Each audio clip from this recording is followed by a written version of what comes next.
Okay, uh, as I mentioned before, there are two topics in this one slide. Now we continue about the cost behavior. However, in the previous video, I already explained about the fixed and variable cost. And now, before we start with the cost behavior, as a reminder, let's start to practice on how to classify or how to differentiate the fixed and variable cost using the previous exercise. Okay? Now we know how to differentiate fixed and variable cost. Let's try in the previous example on how to differentiate this then. As you can see here, wood used in chair, so definitely it will change according the volume of the chairs that is being the production of the chair itself. Therefore it will be variable cost. Okay, salaries of inspectors. Salaries of inspector, it is fixed cost. Yes, this because this is something that always happen no matter inspector, right? Yeah, you pay them no matter how many chairs that you produce, so this is a fixed cost.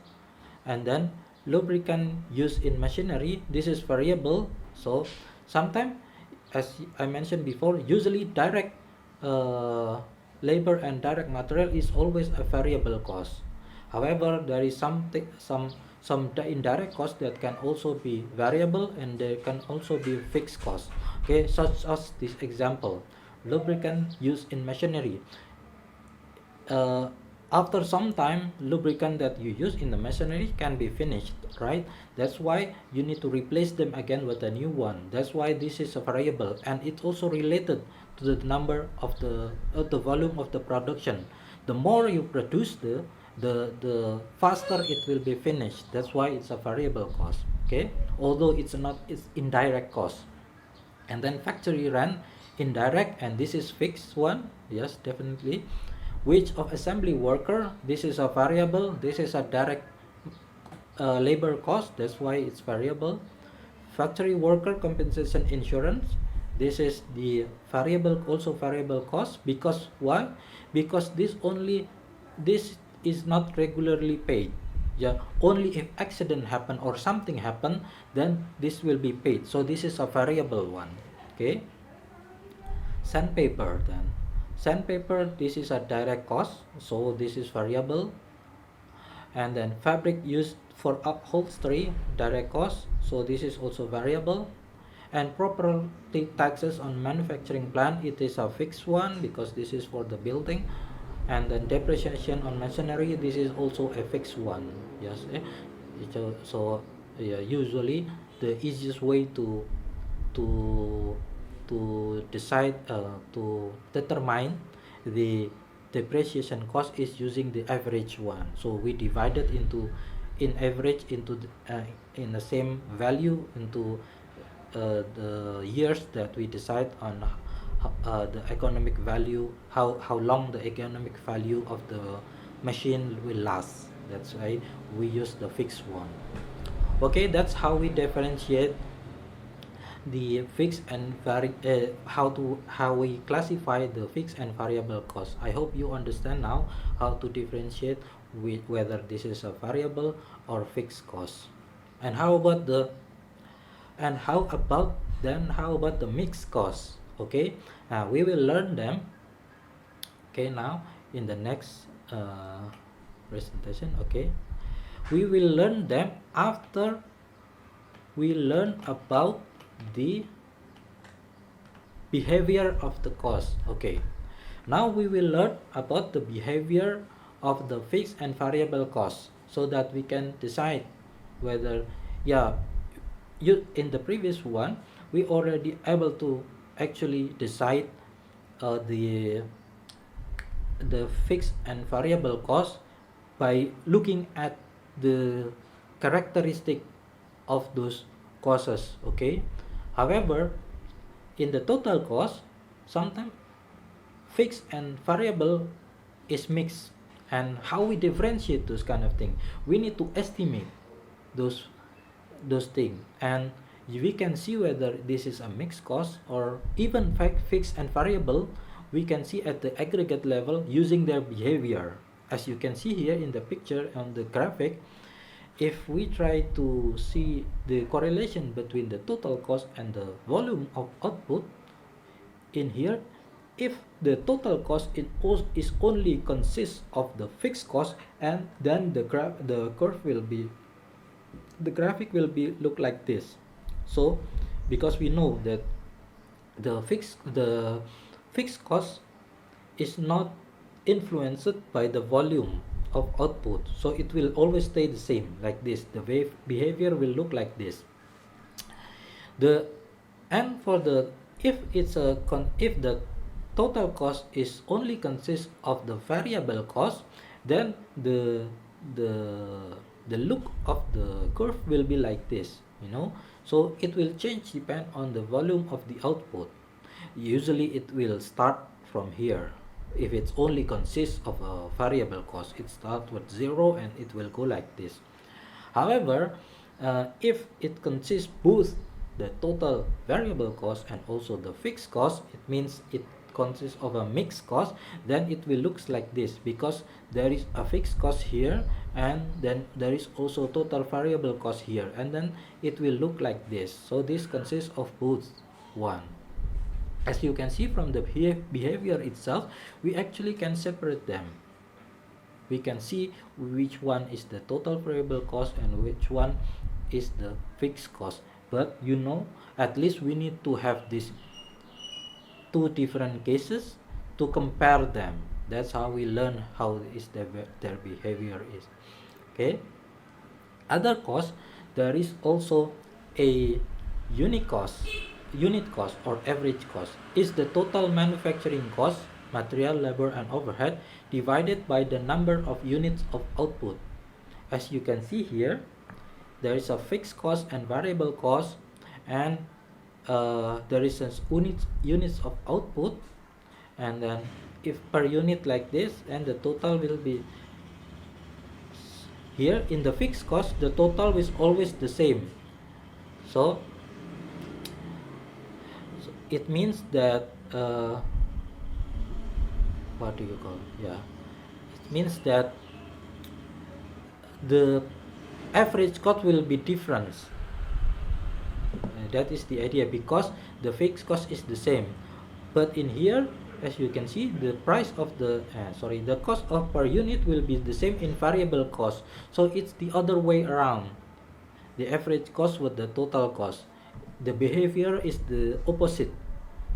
I think it's easier to look at this one. As you can see here, this is the volume and this is the average cost, as you can see, because the average variable, because the fixed cost, the total fixed cost is the same. So when we divide them into the different volume, then it will change. The more volume that we have, then the average for the fixed cost will be lower, right?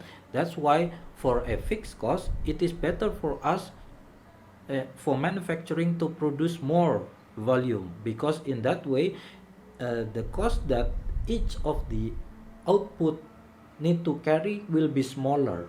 That is the idea why, and that's why mass production happen. So that is the idea. And then I think that is also one of the essence of the low cost strategy, where we need to make more, we need to produce more with the same fixed cost. That's why we can allocate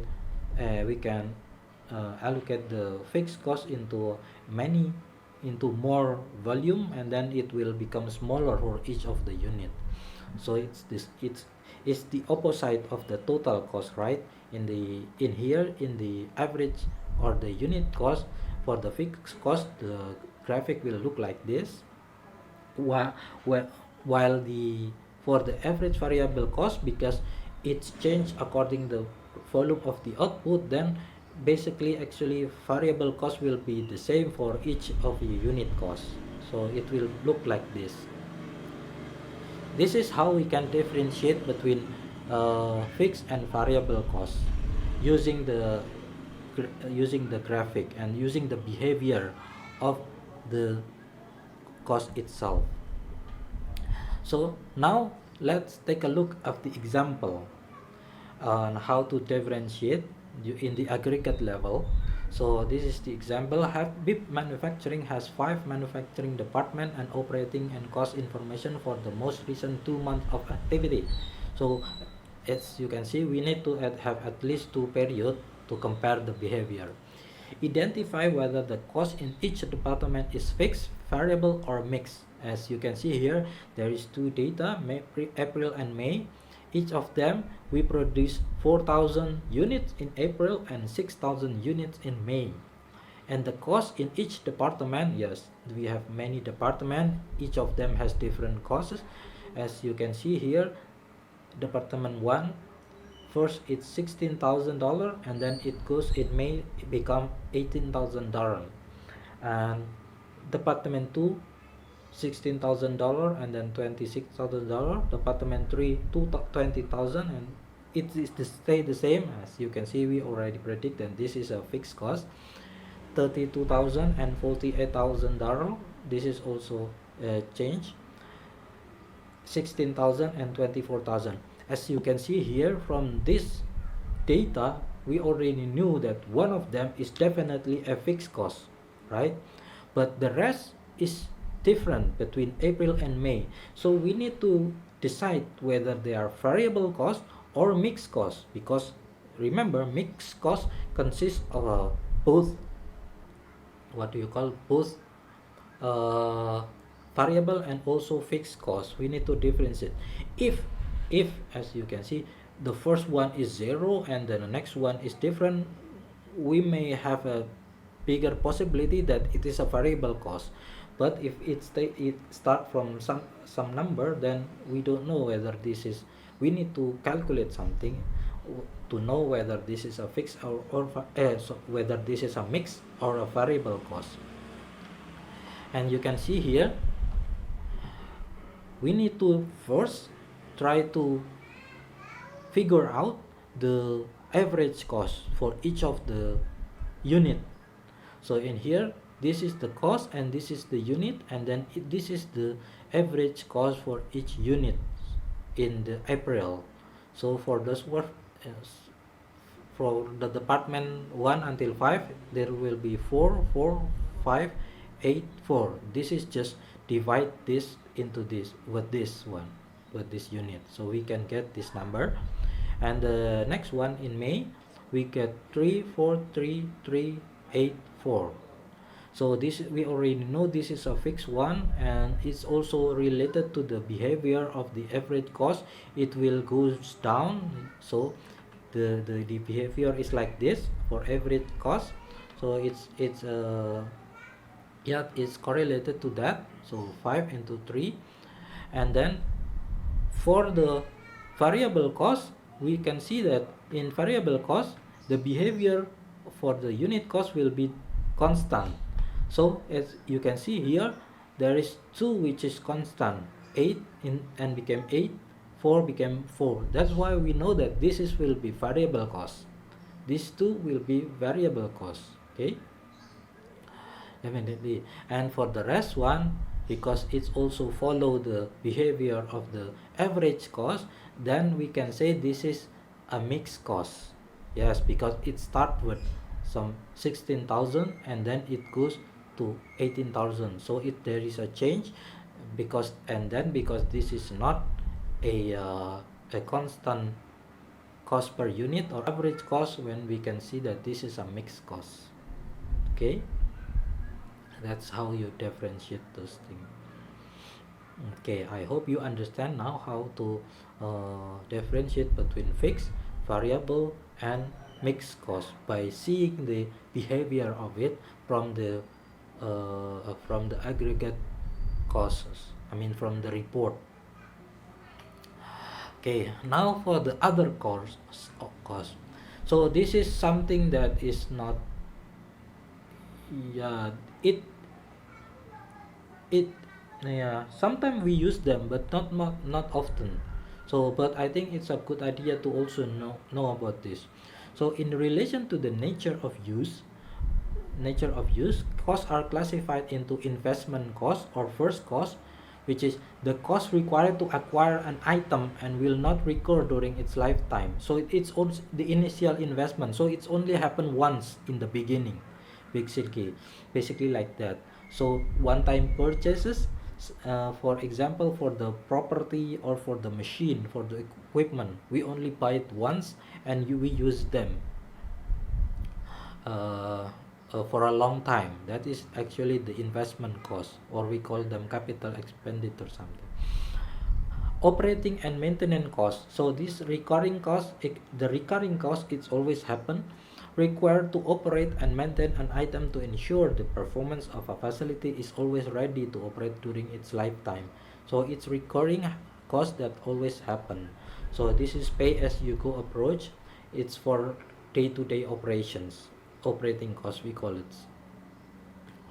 But depending on the, in relation to the accounting period or the period of benefit, cost can be grouped into capital expenditure and also revenue expenditure.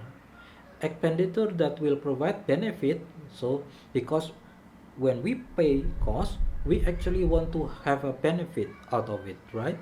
We we change the, we pay so that we can benefit, so we transform this cost into benefits. Sorry, we get the similar value of a benefit by sacrificing costs. Okay, then the expenditure that will provide benefit in the accounting period or current or future accounting period and are recorded as asset, this is capital expenditure. Revenue expenditure is expenditure which will benefit only at the expense of the accounting period in which occur. So this is, the benefit can last for a long time. This is the capital expenditure. So the cost, we pay the cost once, but the benefit will last for several periods. As for this one, the benefit is only happen at the time when we pay the cost itself. So basically it's almost the same. Capital expenditure and revenue expenditure is basically the same as this one.